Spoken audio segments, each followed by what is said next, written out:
So, ako po si Faith Da Silva. At ako naman po si Herlyn Hipon Budol. At ngayon, nandito tayo sa Reddit, AMA.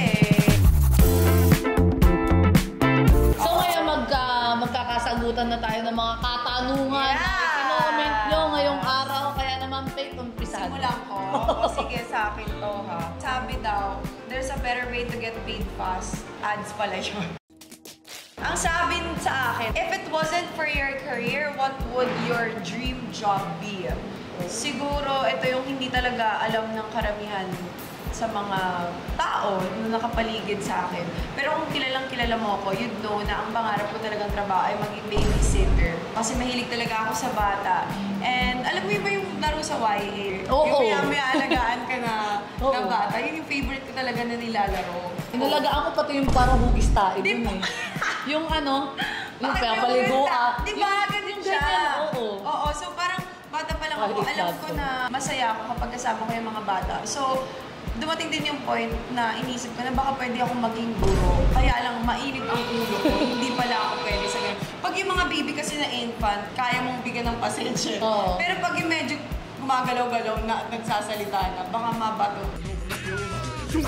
Charot. So, babysitter. Babysitter. Kasali na lang din ako dyan sa tanong na yan. Siguro, flight attendant. Kasi yun yung tinapos ko. Oo, yun yung natapos ko at feeling ko, yun din yung gusto ng pamilya ko para sa akin. Na lagi nilang sinasabi. Hindi, ako lang naman taga-akit ng bag sa ano yung ultimate dream role nyo. Ako kung ako tatanungin, gusto ko superhero. Gusto kong maging superhero, pero alam mo yung walang superpower, pero yung makatotohanan na hindi ka lumilipad, pero kaya mong tumulong sa kapwa mo.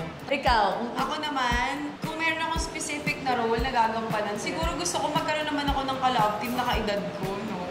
Kasi lahat na napupunta sa akin,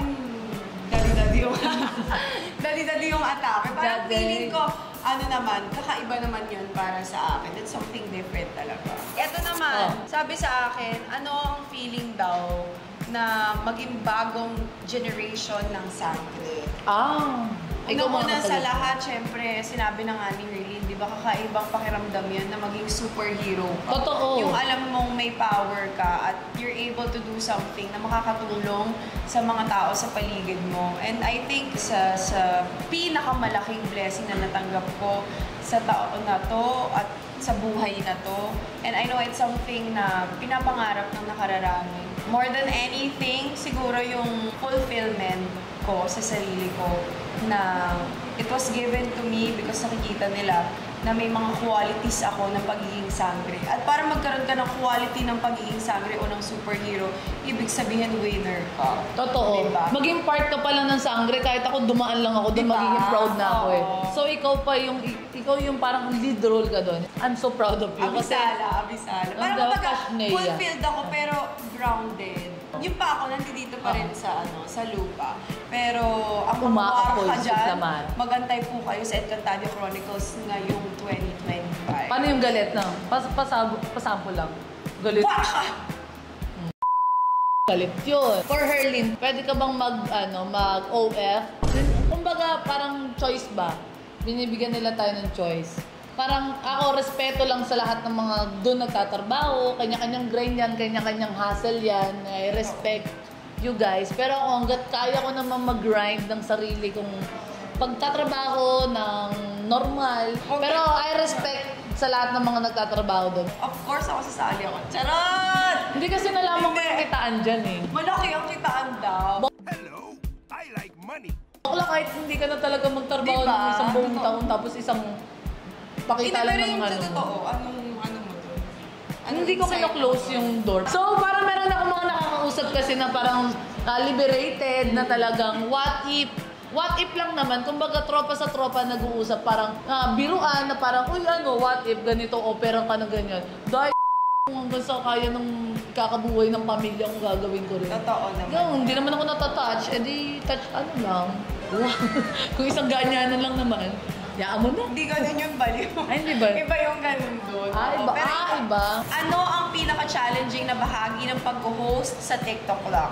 May mga moments ba na napapagod din kayo? Ay, nako po. Sa totoo lang, ang pinaka-challenging na bahagi ng TikTok lang ay si Kuya Jason Gainsa.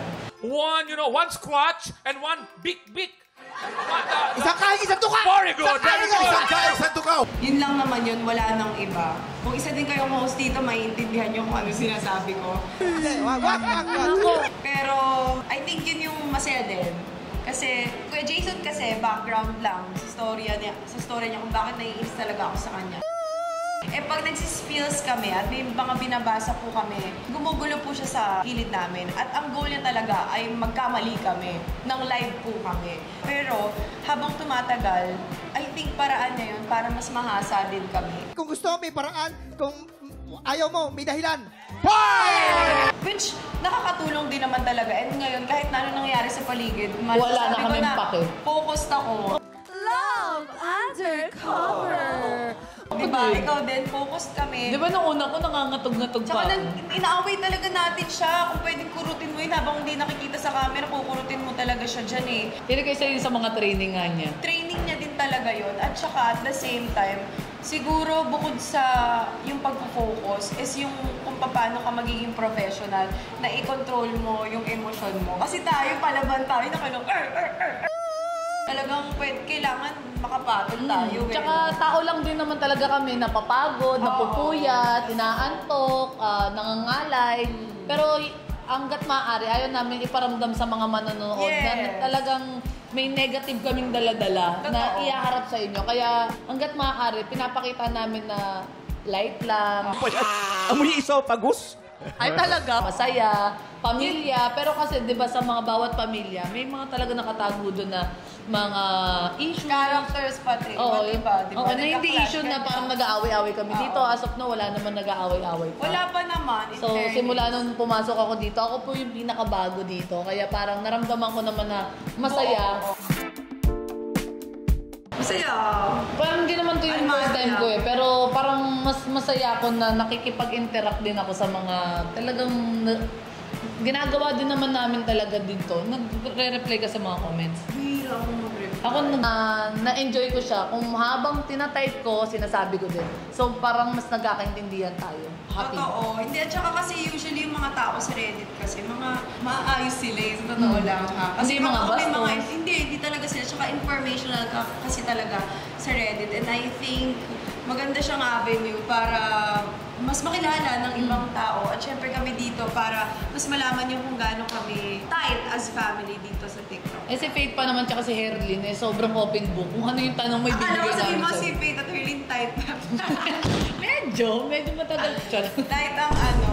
Yung puso. At syempre, 11, hello. Ang sayo-sayo ako nga. ikipagplastikan na rin naman tayo. Kaya, hindi, meron din mga may mga... Maganda talaga yung mga katanungan nila. Maraming insight. At saka, syempre sa mga gusto pa din pong magbigay ng mga katanungan, ask Just comment anything down dito below. sa Reddit, di ba? Ask me anything. Ako, ang next ko na yung na-nominate, syempre ang mga kapwa kong sangre. Si Kelvin Miranda, Angel Grace Garcia, at Bianca Umali. Ako, feeling ko si Si Kevin. Hindi, si Emma. Emma Natienza. Bakit tayo mo si Kevin tsaka si Tony? Gusto ko silang tatlo, magkakasama.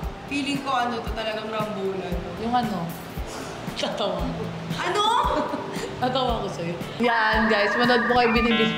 Ayun na nga yun, ba't kayo tatawagan? Wala lang, kasi parang magrarambulan.